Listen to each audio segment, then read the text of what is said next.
All right, now let's tackle part C. Use quantitative reasoning, including equations as needed, to develop an expression for the new final position of the block. Express your answer in terms of D. All right, I'm going to set up a little table here for part C. Whoops, sorry about that. Sometimes my pen is not functioning properly. All right, so part C, let me set up two scenarios. So I have scenario 1, where we compress the spring, our delta x is equal to D. And then we have scenario 2, where we compress the spring by twice as much, is equal to 2D. And let me set up my table now. So, just like that, and like this. And let's just think about a few things. So the first thing I want to think about is the potential energy. So the potential energy when the spring is compressed. So potential energy when spring compressed. I'll just write compressed. When compressed, well, in this scenario, I'll call it potential energy for scenario 1. It's equal to 1/2 times the spring constant times how much we compress it squared. Now what about scenario 2? This potential energy is going to be equal to 1/2 times the spring constant times how much we compress it. It's now twice as much squared. Well, this is equal to 1/2 times the spring constant times 4d squared.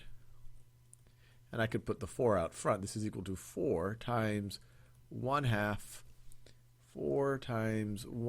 times our spring constant times d squared, which is equal to 4 times the potential energy when we just compressed the spring by d. So we already see a little bit of what we talked about in part B. You compress your spring twice as much, you're going to have 4 times the potential energy, because the potential energy doesn't grow proportionately with how much you compress it. It grows with the square of how much you compress it. All right, now let's think about kinetic energy. Kinetic energy when x is equal to 0. So right when the spring, when we lose contact with the spring is no longer pushing on the block, well, our kinetic energy is going to be equal to what our potential energy was when the spring was actually compressed. Or another way of thinking about it, all of that potential energy has now been turned into kinetic energy. Now what about over here? Well, the kinetic energy in this scenario, like we just saw before, that's going to be equal to the potential energy when the spring was compressed, or all of that potential energy gets turned into kinetic energy. And this is equal to 4 times U1, 4 times the potential energy in scenario 1, which is the same thing as 4 times, which is equal to 4 times the kinetic energy in scenario 1. So we have 4 times the kinetic energy. 4 times kinetic energy. Kinetic energy. So then we have stopping distance. Stopping distance. We know here this is 3D, and then we know we can say, well, what is this question mark? Well, let's just think a little bit about this. We know that if we have that kinetic energy at x equals 0, so we know that K1 plus the work done by friction, so let me make it clear, this right over here, that is work done by friction.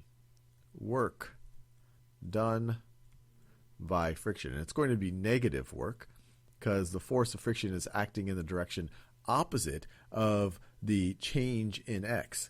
So the kinetic energy plus the work done by friction is going to be equal to 0. This work cancels out all of this energy. It's one way to think about it. It's turning it all into heat. And so let's think about what the work done by friction is equal to. Well, the work done by friction is equal to the coefficient of friction times the mass of the block times the gravitational field times how far over what distance that force, this right over here is the force of friction, times over what distance that force was applied. So times 3d.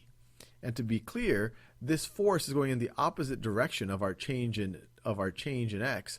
So because of that, this will be a negative. And so we can say that the kinetic energy at x equals 0, and now I can just write it as minus mu, the coefficient of friction, times mass, times the gravitational field, times 3d is equal to 0. We can add this to both sides, and we get k1 is equal to mu times m times g times 3d. And if you wanted to solve for distance here, you can divide both sides by the force of friction. So divide both sides by mu times m times g, and you get 3d, and I'm just swapping the sides here, is going to be equal to the amount of kinetic energy we have right at x equals 0, divided by mu times m times g. And you could just view this as the force of friction. The force, I'll just call it the force of friction right over there. So if you want to figure out your stopping distance, you just figure out your kinetic energy right at x equals 0, right when you start entering into the friction-y part of your platform, and then you divide that by the force of friction, and that will give you your distance traveled. So the distance here, so I can just put some arrows right over here. Our distance is going to be equal to k2 divided by the force of friction. Well, k2 is equal to 4 times k1, and our force of friction is going to be the same.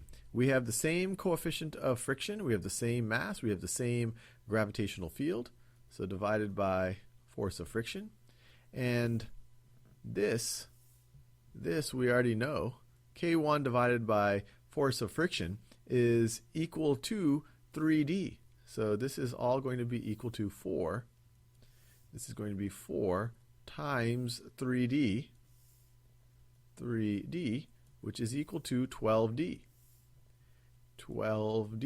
So this is all a mathematical way of saying you compress it twice as much, you're going to have 4 times the potential energy when your spring is compressed, which means you're going to have 4 times the kinetic energy at x equals 0, which means you're going to have 4 times the stopping distance. So instead of stopping at 3d or in 6d is what the student proposed, you are now stopping at 12d. So that is our stopping distance. Did we answer all of? Yeah, we answered all of part C. Use quantitative reasoning, including equations as needed, to develop an expression for the new final position of the block. Express your answer in terms of D. Yep, feel good about that.